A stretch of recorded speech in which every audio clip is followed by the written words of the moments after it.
Sleeping Beauty. Long, long ago, in a faraway land, a lovely princess was born. Her hair was as golden as the sun, and her cheeks were the pale pink of the first clouds of morning. She is as beautiful and as full of promise as the dawn itself, said her mother and father. And after much thought, they named her Aurora, which is another way of saying dawn. To celebrate Aurora's birth, King Stephen invited everyone in the land to come to the castle. King Hubert and his young son, Philip, were among the guests. During their visit, King Stephen and King Hubert planned to announce that Princess Aurora and Prince Philip would someday marry, uniting the two kingdoms. 3 good fairies came to bless the baby with gifts. The first fairy, Flora, waved her wand and gave Aurora the gift of beauty. Fauna, the second fairy, gave her the gift of song. But before the third fairy could speak, the castle doors flew open. There stood the evil fairy, Maleficent. She was angry that she had not been invited to the celebration, and she placed a cruel spell upon the baby. Before the sun sets on her 16th birthday, she shall prick her finger on the spindle of a spinning wheel and die. The terrified king and queen begged the good fairies to help. They could not undo the evil curse, yet there was still hope.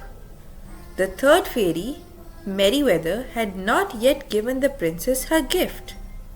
Perhaps she could soften the spell.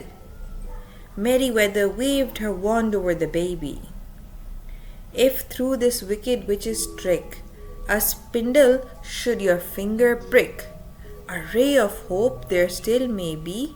In this the gift I give to thee, not in death but just in sleep.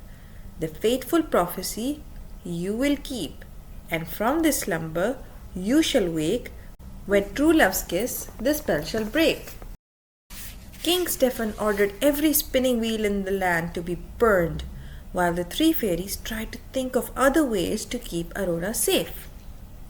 Finally, it was agreed that Flora, Fauna, and Merryweather would take Aurora away from the castle to keep her safe from Maleficent until the day of her 16th birthday. And so the king and queen watched sadly as the good fairies carried their beloved child away to a small cottage in the woods, where they would raise her as their own. The fairies changed Aurora's name to Briar Rose and vowed not to use their magic. Years passed and Briar Rose grew to be beautiful and good. Her lovely voice echoed through the forest when she sang. One day, handsome Prince Philip came riding through the woods. Suddenly he heard a young woman singing. He followed the delightful sound, and soon he met a beautiful peasant girl. Before long, the 2 young people had fallen in love without even learning each other's name. That day happened to be Briar Rose's 16th birthday. At the cottage, the 3 fairies decided to use their magic to make her birthday extra special. Flora made Briar Rose a beautiful new dress. We'll make it blue, said Merryweather. Oh no, dear, pink, cried Fauna. The fairies simply could not agree on a color. What a day it was!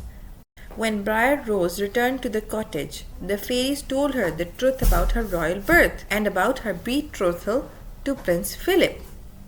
They were stunned when the young princess burst into tears upon hearing the news. How could she marry a prince when she was in love with the young man she had met in the woods? Meanwhile, King Stephen and King Hubert were happily making plans for the wedding of Prince Philip and Princess Aurora.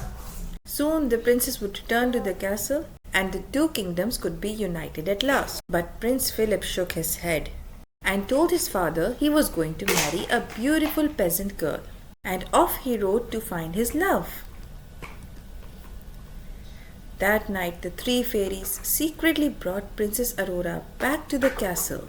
But Maleficent was prepared for Aurora's return. Inside the castle, Aurora soon fell under Maleficent's evil spell. The princess followed a strange green light up a narrow stairway to a dark tower. The three good fairies tried to stop her, but they were too late. At Maleficent's command, Aurora had pricked her finger on a glowing, spinning wheel. "You poor simple fools, thinking you could defeat me?" Maleficent shrieked at the good fairies. "Well, here's your precious princess." Aurora lay motionless, thinking quickly. Flora, fauna, and Meriwether cast a spell and put everyone in the castle to sleep until they could find Aurora's true love. As King Hubert drifted off to sleep, he mumbled that Prince Philip had fallen in love with a peasant girl in the woods. It had to be Aurora. Prince Philip was her true love. The fairies set off to find the prince. But Maleficent found him first. She dragged him to her castle and left him in chains in the dungeon. When the good fairies finally found the prince, they set him free. "Arm thyself with this enchanted shield of virtue and this mighty sword of truth," said Flora. Then the fairies led him out of the castle. Maleficent tried in vain to stop the prince from getting to King Stephen's castle. She cast a spell, and thick black thorn bushes suddenly sprouted up, blocking Prince Philip's way. Slashing the brambles with his sword, the prince slowly cleared a path and continued on. Then Maleficent turned herself into a fire-breathing dragon. "Now you shall deal with me," she shouted at the prince.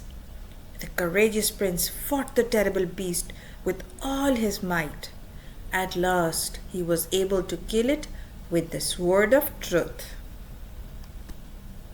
Racing through the castle, Prince Philip came to the tiny chamber where Aurora slept. Kneeling beside her, he kissed the beautiful princess. Aurora's eyes slowly fluttered open. Recognizing the prince as the young man she had met in the woods, a smile came to her lips. The spell was broken. Throughout the castle, everyone began to wake up. The trumpeters were finally able to announce the long-awaited return of the princess. King Stephen and King Hubert were finally able to plan the royal wedding. That evening there was a royal ball at the castle. Princess Aurora and Prince Philip came down the great stairway and entered the ballroom. A cheer went up throughout the castle as they began to dance. The good fairies looked on, overjoyed. "Oh, I just love happy endings," said Fauna. And indeed, it was a very happy ending for Princess Aurora and Prince Philip. The end.